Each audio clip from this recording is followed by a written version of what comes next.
മുസ്ലിം വിരുദ്ധ ക്രിസ്ത്യൻ വിരുദ്ധ കടന്നാക്രമം ഉത്തരേന്ത്യയിൽ വിവിധ രീതിയിൽ നടക്കുകയാണ്. അതിൻ്റെ ഒപ്പം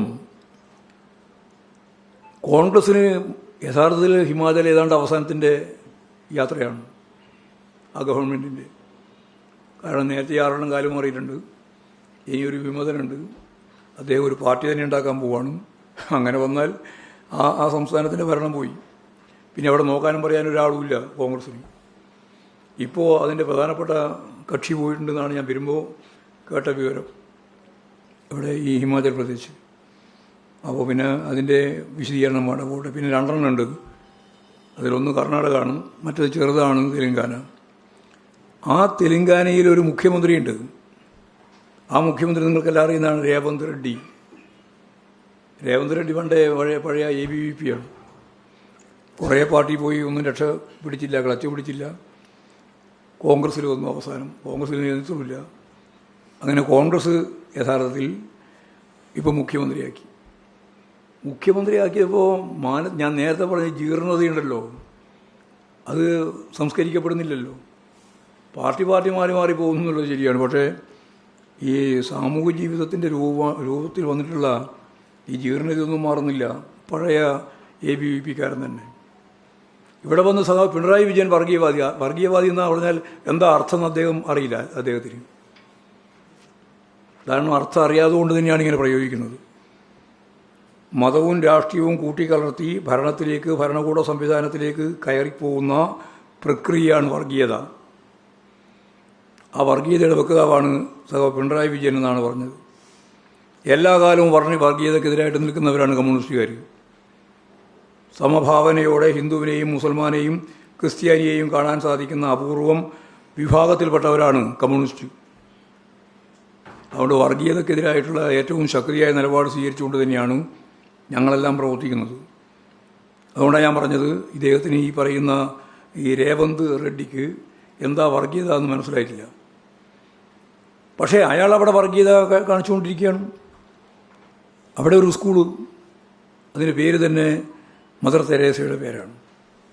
മദർ തെരേസയുടെ ഒരു വിഗ്രഹം പോലെയുള്ള എന്ന് പറഞ്ഞാൽ പ്രതിമ പോലെയുള്ള ഒരു കൂടുണ്ട് മുമ്പിൽ, അത് അടിച്ചു പൊളിച്ചു. അതിനുള്ളിൽ വെറുതെ ഒരു ദിവസം രാവിലെ അറിയാണ്ട് കള്ളുപിടിച്ച് പോയതല്ല.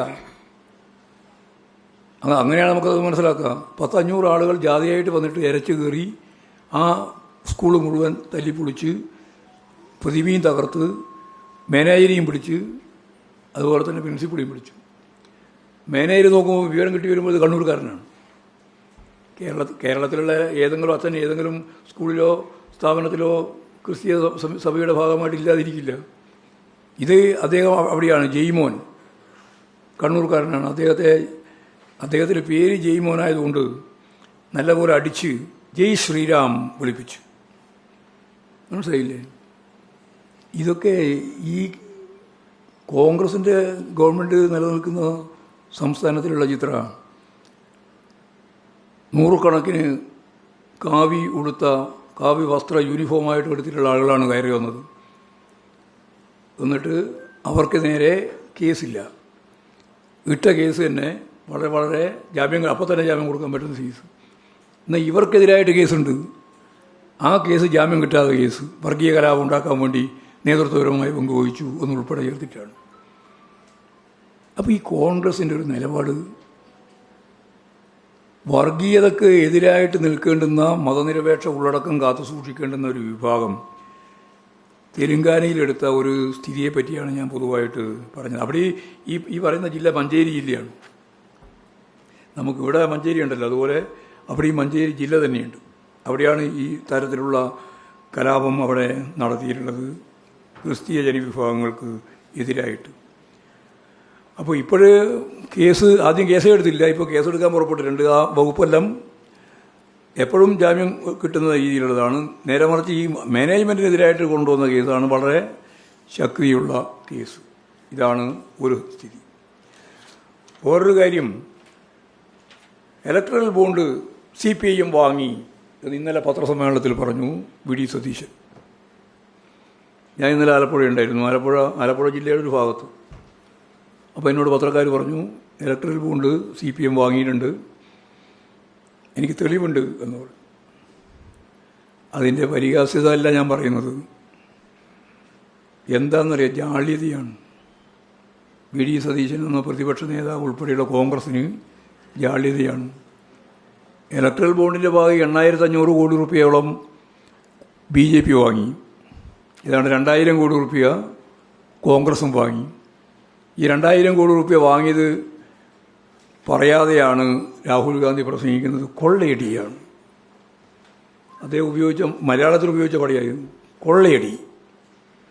ഇവിടെ 8,500 കോടി രൂപ അവർ വാങ്ങിയിരിക്കുന്നു, 2,000 കോടി രൂപ ഞാനും വാങ്ങിയിരിക്കുന്നു പറയണ്ടേ? ഞങ്ങൾ വാങ്ങിയത് ശരിയായില്ലാന്ന് ശരിയാണെന്നും നിർമ്മലാ സീതാരാമൻ ഇന്ന് പറഞ്ഞിട്ടുണ്ട്. ഞങ്ങൾ അധികാരത്തിൽ വന്നാൽ വീണ്ടും ഇലക്ട്രൽ ബോർഡ് കൊണ്ടുവരും. നല്ല മധുരല്ലേ? കോടാനുകോടി രൂപ ഒരു ചിലവില്ലല്ലോ. അത് ഇടിയും അതുപോലെ തന്നെ IT കൂടി ചേർന്ന് ഉണ്ടാക്കുന്നില്ലേ? അവരാണല്ലോ ഗുണ്ടാ പിരിവ് നടക്കുന്നത്. എന്നിട്ട് അതിന് ഇനിയും കൊണ്ടുവരും, ചില മാറ്റങ്ങളൊക്കെ വരുത്തുന്നതാണ്. അത് സുപ്രീം കോടതിയോടുള്ള വെല്ലുവിളിയല്ലേ? നേരത്തെ നരേന്ദ്രമോദിയെ പറ്റി പറഞ്ഞ പോലെ തന്നെ ഇപ്പോൾ ധനകാര്യ വകുപ്പ് മന്ത്രിയും പറയാണ്. ഞാൻ പറയാൻ ശ്രമിക്കുന്നത് അതൊന്നുമല്ല. ഇലക്ട്രൽ ബോണ്ടിൻ്റെ പ്രശ്നം രാജ്യസഭയിൽ വന്നപ്പോൾ അതിനെ നിശിതമായിട്ട് എതിർത്ത അന്നത്തെ രാജ്യസഭാ മെമ്പറാണ് സഖാവ് സീതാറാം യെച്ചൂരി. അന്ന് MP ആയിരുന്നു. അതിനുശേഷം അത് കൈകാര്യം ചെയ്തുകൊണ്ട് സ്റ്റേറ്റ് ബാങ്ക് ഓഫ് ഇന്ത്യ ഒരു പ്രത്യേക നമ്പർ കൊടുത്തുകൊണ്ട് രജിസ്റ്റർ ചെയ്യണം എന്ന് പറഞ്ഞപ്പോൾ രജിസ്റ്റർ ചെയ്യാതെ കമ്മ്യൂണിസ്റ്റ് പാർട്ടിയാണ് CPIM. CPIM രജിസ്റ്റർ ചെയ്തിട്ടില്ല. പിന്നെ ഞങ്ങൾക്ക് ഇലക്ട്രൽ ബോണ്ട് കിട്ടി എന്ന് ഈ വി ഡി സതീശൻ പറയുന്നതിന് തെളിവുണ്ടെങ്കിൽ ആ തെളിവ് ഹാജരാവട്ടെ. എന്ത് തോന്നിയാസവും പറയാം, എന്ത് വിവരക്കേട് എഴുന്നള്ളിക്കുക, എന്നിട്ട് വെല്ലുവിളിക്കുക. തെളിവുണ്ട്. ഞാൻ പറഞ്ഞു തെളിവുണ്ടെങ്കിൽ ആ തെളിവ് പുറത്തു കൊണ്ടുപോവാ. ആ തെളിവ് പുറത്തു കൊണ്ടുവന്നാൽ വി ഡി സതീശൻ പറയുന്ന കാര്യം എന്താണോ അത് ചെയ്യുക. കമ്മ്യൂണിസ്റ്റ് പാർട്ടിയെ വെല്ലുവിളിക്കുക. എന്ത് തോന്നിയാസവും നിങ്ങൾക്ക് ചെയ്യാൻ പറ്റും. എന്നിട്ട് ഞങ്ങളും അതിൻ്റെ ഭാഗമാണ്. നിങ്ങൾ കുത്തക മുതലാളിമാരുടെ ചെലവിൽ പ്രവർത്തിക്കുന്ന പാർട്ടിയാണ് കോൺഗ്രസും BJPയും. അതിപ്പോൾ ഒന്നുമല്ല, പണ്ടേ അതെ. നിങ്ങളുടെ ഉത്ഭവം മുതൽ അങ്ങനെയാണ്. ഞങ്ങൾ ജനങ്ങളുടെ ചെലവിൽ പ്രവർത്തിക്കുന്ന, ജനങ്ങൾക്ക് വേണ്ടി പ്രവർത്തിക്കുന്ന പാർട്ടിയാണ് CPIM. അത് ജനങ്ങളുടെ ചെലവിൽ തന്നെയാണ്. നിങ്ങൾ കുത്തക മുതലാളിമാരുടെ ചെലവിൽ പ്രവർത്തിക്കുന്നു, കുത്തക മുതലാളിമാർക്ക് വേണ്ടി. ഞങ്ങൾ ജനങ്ങൾക്ക് വേണ്ടി പ്രവർത്തിക്കുന്നു, ജനങ്ങളുടെ ചെലവിൽ. ഇതാ വ്യത്യാസം. ആ വ്യത്യാസം പറയുമ്പോൾ അയ്യോ ജാള്യത കൊണ്ട് CPIM വാങ്ങിയിട്ടുണ്ട് ഇലക്ട്രൽ ബോണ്ട് എന്ന് പ്രചരണം നടത്തുകയാണ്. അതാ ഞാൻ പറഞ്ഞ ഒറ്റ പദയായി ഉപയോഗിക്കാനുള്ള അസംബന്ധം. വെല്ലുവിളിയാണെങ്കിൽ ആ വെല്ലുവിളി ഞാൻ ഏറ്റെടുത്തിരിക്കുന്നു. പരസ്യമായിട്ട് പറയട്ടെ, എന്താ തെളിവെന്നും. ആ തെളിവ് കൊണ്ടുവന്നാൽ സതീശൻ പറയുന്ന കാര്യം ചെയ്യാം. എന്ത് കാര്യമായാലും പറയട്ടെ, കൊണ്ടുവരട്ടെ തെളിവ്.